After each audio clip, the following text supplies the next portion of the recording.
Welcome to the Property Guide, and thanks for watching. At ET Now, as always, we're committed to helping you make sound investments and stronger decisions about your money.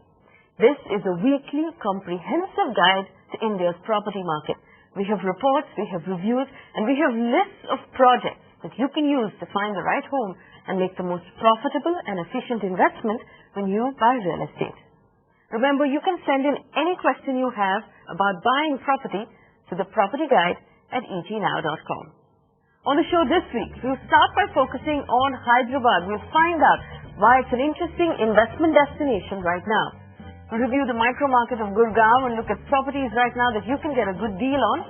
And in our legal segments this week, we'll talk about making a will and transferring property. Alright, let's get straight to it. This week, we bring you a very interesting investment tip. Hyderabad. Now, we know the market's been more than sluggish over the last 5 years. In fact, on average, we hear prices have moved down nearly 20% in the last 4 years. But now, with the creation of Telangana, everything is about to change. Should you, as an investor, buy into a slice of the Hyderabad market? That's the question we're asking this week. And of course, in answering that question, we'll also give you a list of property projects that you should consider.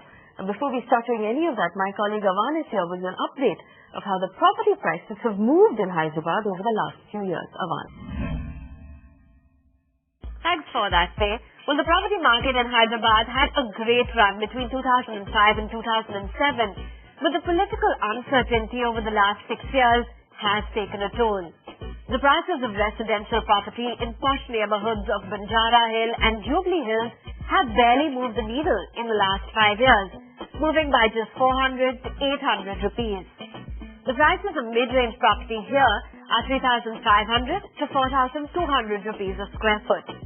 Prices of homes in traditional city centre areas of Begumpet and Somadiaguda, which have now become commercial hubs, are at an average of 3,000 rupees per square foot as compared to 2,600 rupees per square foot in 2009.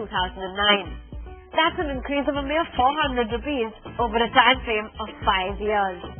The IT hubs of Madhapur and Gachibowli were especially sluggish and trading at the same value as they did in 2009. The property here is priced between 2,500 to 3,100 rupees per square foot. The only good news comes from Kukatpalli, which has seen a rise of nearly 50% in the residential property rate since 2009. The homes here are priced at an average of 4,000 rupees per square foot. With that, it's back to you, Faye. Alright, Avan, thanks for that update. Joining us today to help us understand Hyderabad a little better, Ravi Ahuja, the Executive Director at Cushman & Wakefield, and Ghulam Zia, the Executive Director at Knight Frank. Gentlemen, thank you so much for joining us. Ghulam, I'm going to start with you. We know that right now the base effect in Hyderabad will probably work because property prices moved down so drastically from 2009. If you look at it from this point, going forward over the next 3 years, what sort of return could you expect from that property market? If you're talking about property appreciation, then obviously the numbers could look more like 15-20% per year is what our analysis says, and that kind of property appreciation will also happen because as we're talking about, as the correction was pretty severe last 2-3 years, especially in 2009 and 10, we've seen the severest of the drop in property prices. So first of all, we have to really do some catching up. So next year or two, with stability or some kind of semblance coming back in the market, you will see that property prices going up in the short term. But on an average, you have to look at about 15 to 20% growth for next 2-3 years in Hyderabad market. So as an investor, Ravi, if I'm looking at a small ticket size investment for the next 3 or 4 years for property like Ghulam said to give me 20% return, among all of the options available, would Hyderabad be the best option?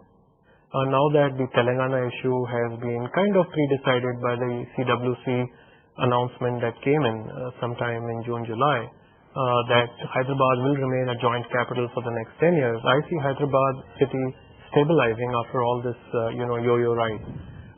I feel the western corridor in Hyderabad is a growth corridor thanks to the IT market again there. The Madhapur, Gachibowli, or even the Kukatpalli locations clearly give you ticket size ranges between 40 to 60 lakh rupees between 2 and 3 BHK investments. But clearly, even 5-10% appreciation on immediate term, but long term with 15% year-on-year appreciation for the next 3 years, I think you'll be a winner.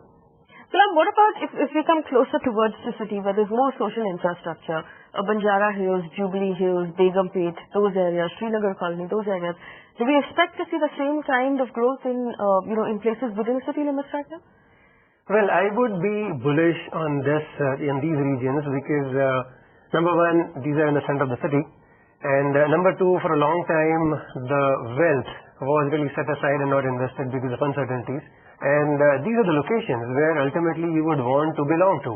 So whether it is, Banjara or Jubilee Hills or Srinagar Colony, etc., these are locations where you will see high-end developments, which are in any case, there are quite a few high-end developments in these areas already existing. And most of the bungalows of all those who are somebody is in this area.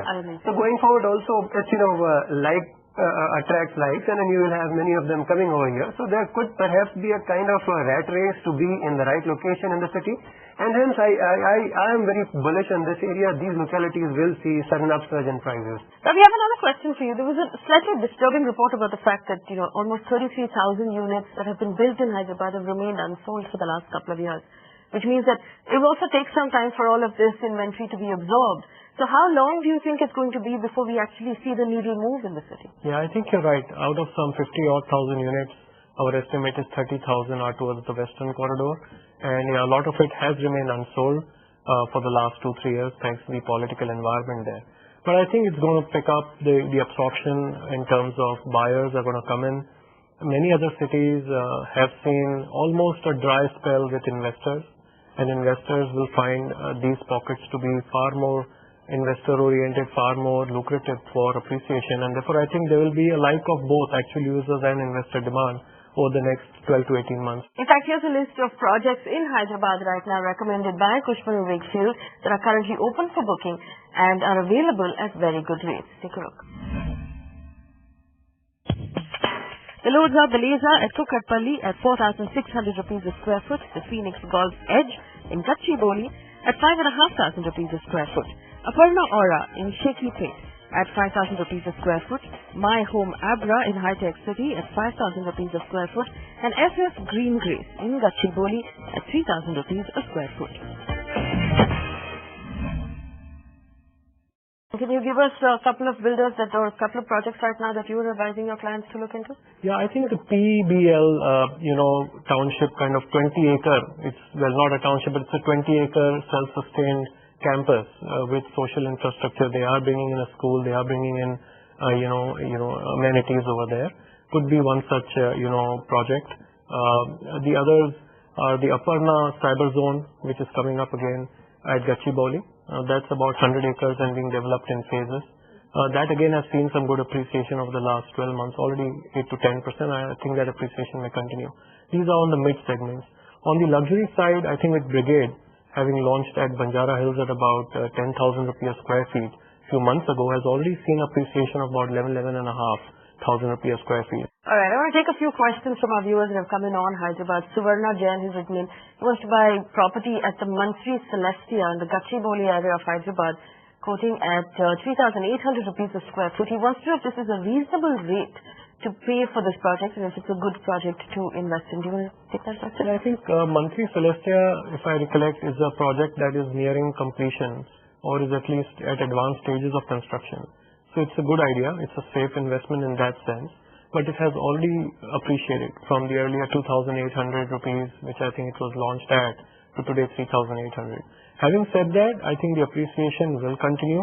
If you should have a 2 to 3 year view, then I think it's a safe and sound investment here. Alright, very quickly another question. P.P. Das has written in, he wants to invest in property in the high-tech area of Hyderabad.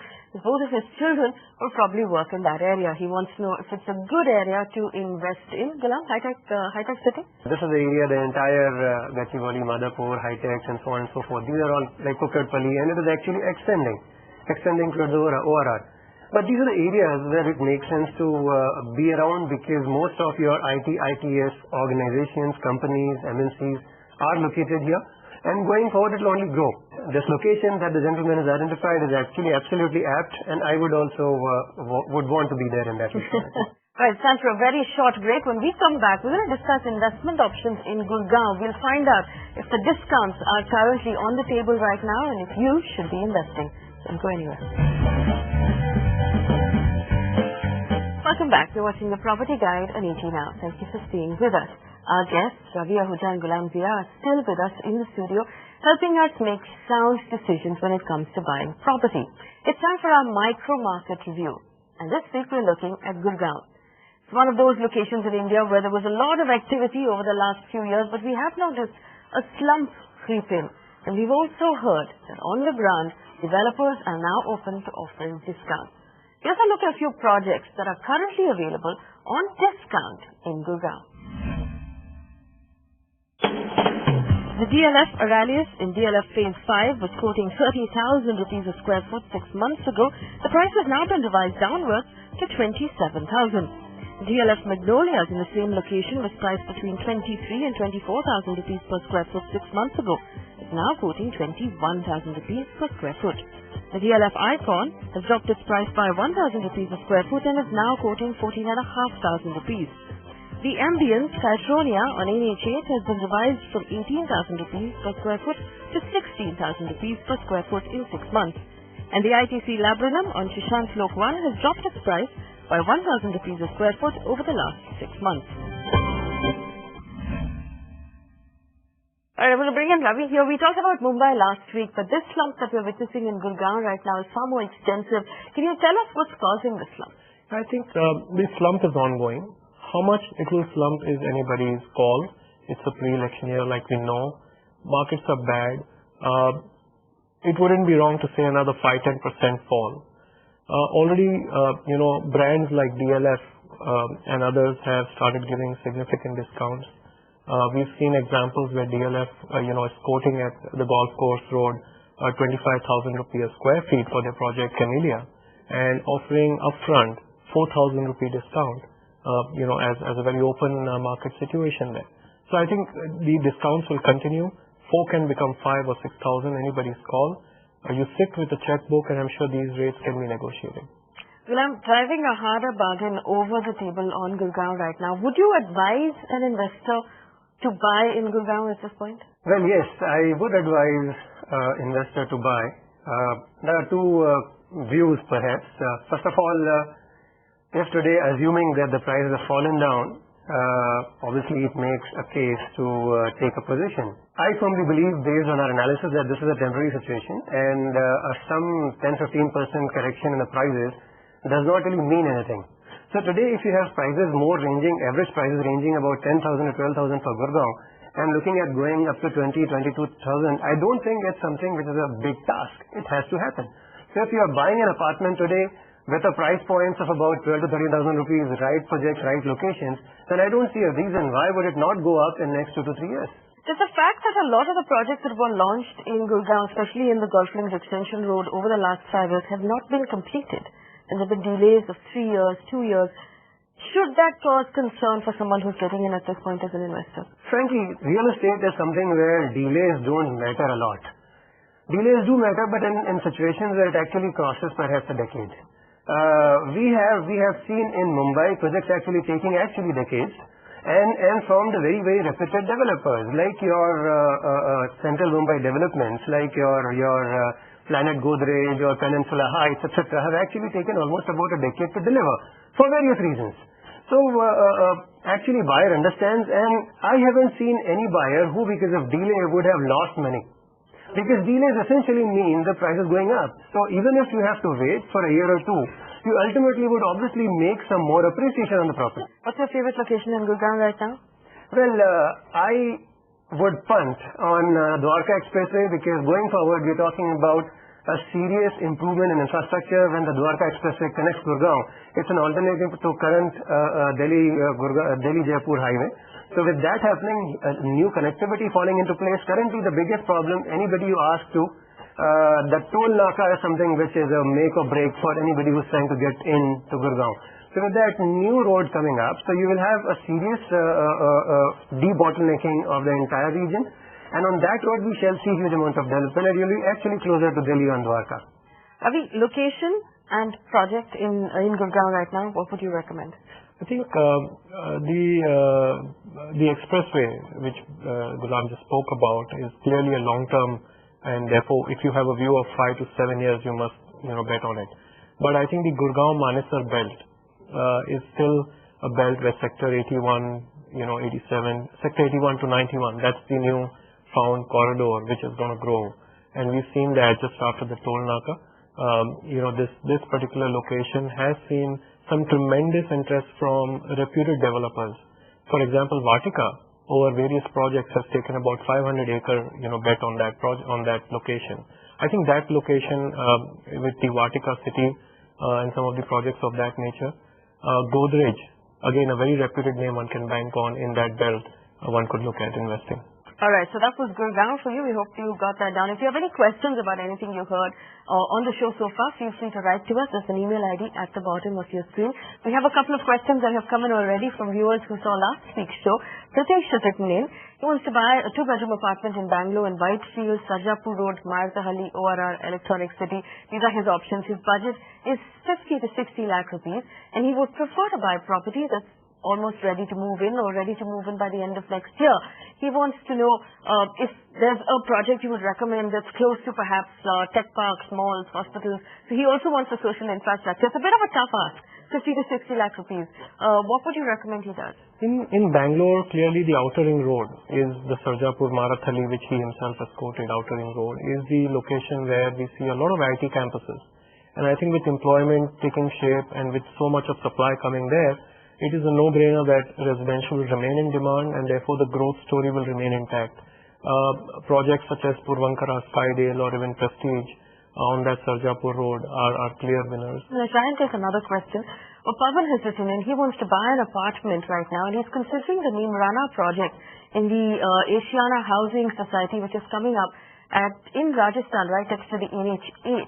He wants to know what sort of price appreciation this property would have. For something like that, an industrial housing project, does it make sense for him to consider it as an investment? Well, you have a very strong and valid point. That industry housing location, how much appreciation can you expect?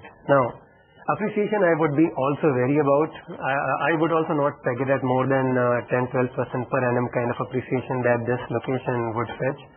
But I am very positive about this location because it's not just about NH8.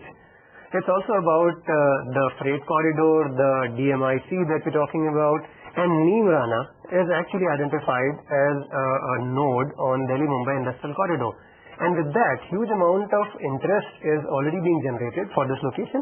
And actually, before this location is declared as a node, you already have a Japanese township, industrial township, etc. already there. So, growth definite for this location. But appreciation, I would be wary because as an industrial township, it will obviously not go up a couple of multifold, etc. But a modest growth rate of about 12 to 15% per annum in next 5 years is what I would definitely vouch for. Alright, Neemrana is going to be there. We hope that helps. Remember, if you have any more questions, write to us. Email ID is at the bottom of your screen. Time for a very quick break. Stay with us. As we come back, we'll be answering a couple of legal questions. Gentlemen, thank you so much for joining in on the show today and answering all of our questions. Come back on the other side. We'll talk about making a will and transferring property. Welcome back. You're watching the Property Guide in ET Now. Thank you for staying with us. We're now entering our legal segment. Basically, what we're going to do on this segment is answer your legal questions when it comes to buying property. We have Hemang Jariwala, who's a property lawyer, standing by to answer your questions. Hemang, thank you for joining us. Our first question comes in from Pratham, and he tells us he's living in an apartment with his parents, and the flat is owned by his father, who's not keeping in very good health. But Pratham, we're sorry to hear that. Right now, he tells us the society of certificate shows that his mother has been registered as a nominee on the flat. Now, he wants to know if being the nominee is enough for a hassle-free transmission, or should he encourage his father right now to make a will? How important is it to make a will? Now, as regards the nomination in a society is concerned, the provisions under the Maharashtra Cooperative Societies Act 1960, Rules 1961 comes into play. A flat purchaser who becomes a member of a society has an option to make an application to the society and name somebody as a nominee. As a nominee, the person who is named will take after the death of the member as a trustee on behalf of other legal heirs. So the safe way of going about immovable property is to make a proper will, which only needs to be signed in front of two witnesses, and the person who is the deponent has to state whatever he wants to do with his all movable and immovable properties. So a person who is named as a nominee will not become the direct owner of the premises in case of a death of the member, but he will hold as a trustee on behalf of other members. Alright, so like Hemang was telling us, it is very important to make a will, especially when there's property in question. There's a quick checklist of things to keep in mind when you're making a will regarding property.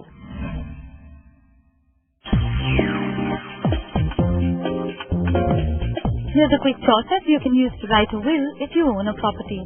You could either write down your own will on a plain sheet of paper, or you can have a lawyer look through it for you. Then you need to appoint an executor who will carry out the instructions in the will. Pick a person you trust, who knows your family and is not one of your beneficiaries. You then need to appoint two witnesses to sign alongside with you. They cannot be beneficiaries, and it helps if one of them is your family doctor. Here's an example of what a will should look like. You start off by stating your name, age and address. You then state you are in sound mind. You declare the name of your executor and you begin to bequeath your assets one by one. The document is finally signed by two witnesses and then signed, dated and thumbprinted by you.